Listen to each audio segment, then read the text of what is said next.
morning, National Readers. I am Laura Webster. I'm the News and Features Editor here, and I'm joined by Judith Duffy. She is one of our political reporters. How are you doing, Judith? Yeah, good, thank you. Yeah, not too bad. Yep, it's been a really, really busy 24 hours for us here at the National. Obviously, October 19th, 2023, we've got a date. It's all happening. We've got that on our front page this morning. I believe our editor can bring that up on the screen for us. Fantastic. So yeah, save the date, October 19th, 2023. You have just 16 months to save Scotland from Westminster. So it's all happening, and Judith, who was covering it all yesterday for us, will give us a quick rundown of what the key lines were, because there was so much news, wasn't there, in that 20-minute statement? Yeah, absolutely. And I think the kind of interesting thing was, I think the announcement really took people by surprise. So there'd been a lot of speculation in the run up to it about what was, what was going to be announced, and lots of speculation about, what the path to a referendum would be. But I think, I think she certainly managed to pull a surprise out of the bag. I think that summed up in even the Telegraph today, that had a front page story saying that Nicola Sturgeon had managed to wrong foot Westminster, and senior UK government sources actually admitted they weren't expecting the move, which was quite interesting. So, I mean, that was kind of obvious in the kind of reaction that came from the UK government, in that, Boris Johnson said that, he hadn't seen the plan and he would now study it carefully. And also, people that were kind of reacting to it on various TV programmes, didn't really seem to have any great answers to the questions that are coming up from it. So yeah, it was very interesting in terms of, I think that she did manage to pull something out of the bag that people weren't expecting. And in terms of what the main points of it are, essentially, the main thing is she's going to ask for a Section 30 order. That's the kind of first point that she said, or she has written a letter to Boris Johnson saying that she, is willing to negotiate that. And of course, I think that's more of a kind of procedural matter than anything. He's consistently refused, and the chances of him saying yes now are highly unlikely. So the kind of main move that they've made is to now refer it have the Lord Advocate refer it to the UK Supreme Court, which I think was the move that nobody had really anticipated. There's an interesting article from Andrew Tickell in the National today talking about how this was something that was missed by everybody. It was under a provision in Schedule 6 of the Scotland Act, which he said people had missed, and that the Lord Advocate has the powers to refer this to the UK Supreme Court.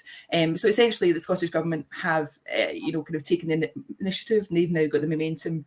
Instead of waiting for the indyref bill to be challenged by somebody, it could have been the UK government, could have been a group of private individuals. They've taken it to the UK Supreme Court themselves, and we'll see what the court says in that. And from there, what happens next, if it is the court does decide that the bill is within the powers of Holyrood, then Holyrood will be able to quickly pass that bill, and obviously the date of October the 19th next year will be achievable.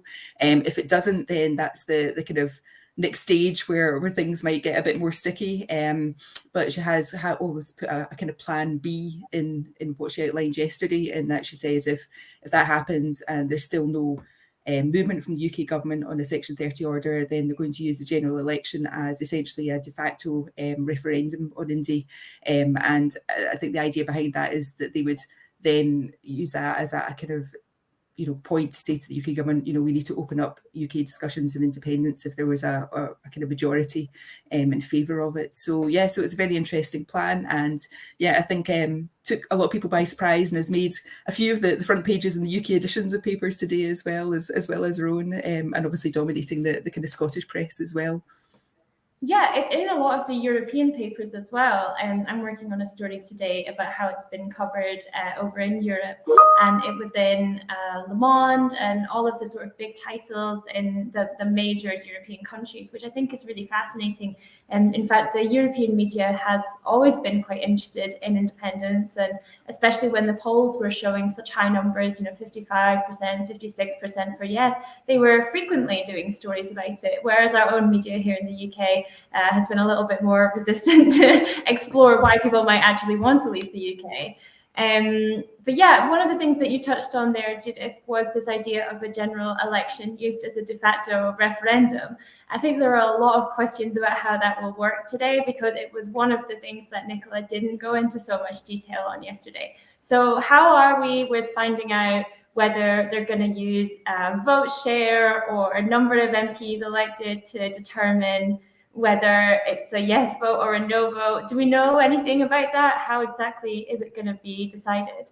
I think that's still to be pinned down. So as you say, there wasn't much detail given yesterday. So I think that is one of the things that's still to be pinned down slightly. But obviously, what she has emphasised is that that any referendum or any route to independence will be entirely legal. So she's all was very keen in her statement yesterday to emphasise that. So the idea of kind of unilaterally declaring independence, I think that's out the question in terms of what happens after the general election. I think there would be that move to use it as a starting point for discussions with the UK government, and obviously the hope would be in that situation that how could the UK government say no when there's been a clear and obvious yes almost to the question of should Scotland be independent. They're very much going to run it as a kind of one-line manifesto almost, I think was the impression I got, that it would be basically done on that question. So so it'll be interesting to see what comes out of pinning down the details on that.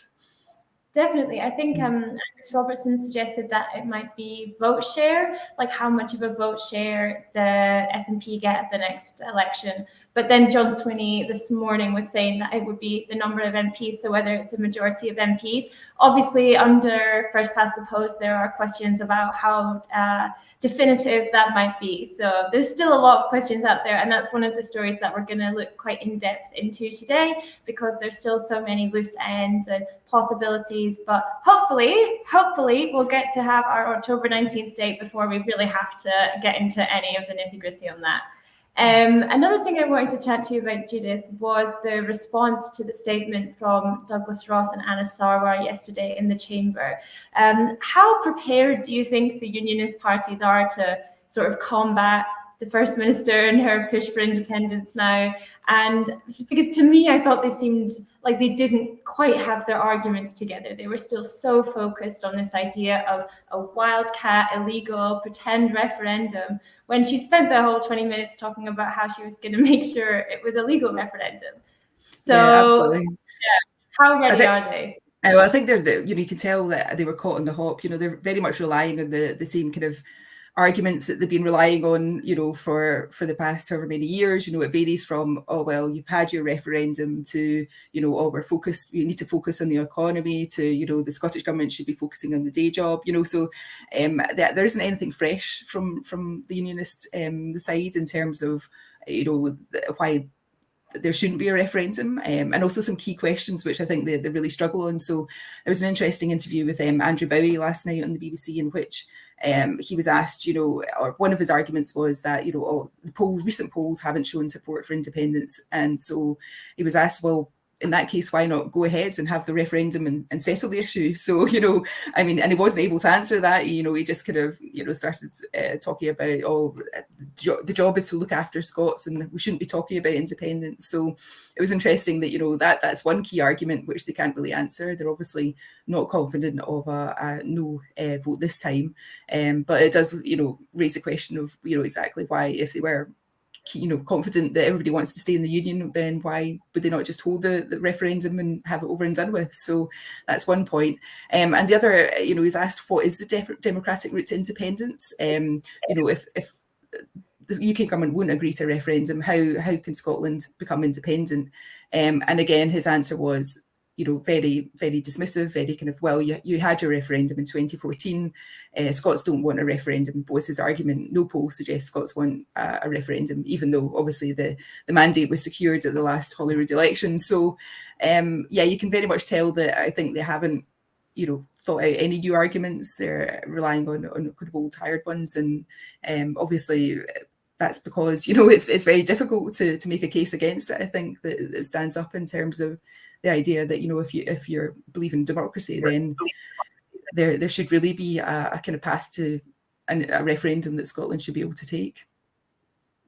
Exactly. And the further we get away from that 2014 vote, the more of these consequences of Brexit that we see, the further we see the UK government going to grab power from Holyrood and just to generally take more and more power for itself at Westminster, the more people will be thinking, well, actually, a lot has changed since 2014. Why are they still using this argument? It is going to become quite a tired one quite quickly. And again, it's in the last couple of weeks, we've especially seen the consequences of Brexit in terms of the damage to our exports. I think everybody will have experiences of seeing staff shortages around the more rural parts of Scotland. So there's really a lot of evidence that we should, or we possibly could go back into the EU. And the further we get away from both 2014 and 2016, I just feel like the Tories are going to have more and more of a problem making that argument. But yeah, I think it's going to be a really, really interesting next few weeks. In fact, I think we'll probably have a similarly busy day today unpacking all the reaction to yesterday's news. And on top of that, we've got PMQs. And I believe this is the last PMQs before recess as well. So we've got lots to look forward to there, though I think that focus of PMQs at Westminster will probably be the Northern Ireland Protocol today. Would you agree? Yeah, absolutely. And it's going to be the battle of the deputies as well, because Boris Johnson is at the NATO summit in Madrid. So it's going to be Dominic Raab and Angela Rayner at PMQs today. So yeah, it'll be interesting to see what comes up. Obviously, there's Scotland questions before that as well. But I had a quick look at the questions, and obviously, given the surprise which happened yesterday, there's no specific questions about that. But there's a couple of questions on the kind of state of union and democracy in Scotland. So I would expect at some point, what happened yesterday to come up in the discussions in Scotland questions. Sure, and of course, Scotland questions, we have the Shadow Scotland Secretary for the SNP, Mary Black, who often gives pretty fantastic comments performances. So I imagine we'll get some really good lines from her today on the announcement and what we can look forward to in an independent Scotland. So thank you so much for joining me today, Judith. No, thank you. That was great. Yeah, learned a lot, and obviously keep up to date with our website today as we go through all the reaction and analysis. We've got fantastic comment pieces from the likes of Andrew Tickell, Kevin McKenna, various people unpacking yesterday's news and what comes next. And we'll, of course, have all our normal live coverage of PMQs and all the rest of the day's politics and much more. And of course, guys, we are Scotland's only pro-independence daily newspaper. And as we go into the next campaign, we are surrounded by just a wall of unionism, and it's going to be really, really tough. So the more you can support us, the better. You can take out a subscription at the little link that is currently going across the bottom of your screen. And that would be brilliant. You can currently get a 30-day free trial. So if you like that we don't talk down Scotland and you want an independent Scotland, then we are the paper to come to. So thank you so much for joining us this morning. Thank you again, Judith, and we will see you tomorrow morning at the usual time.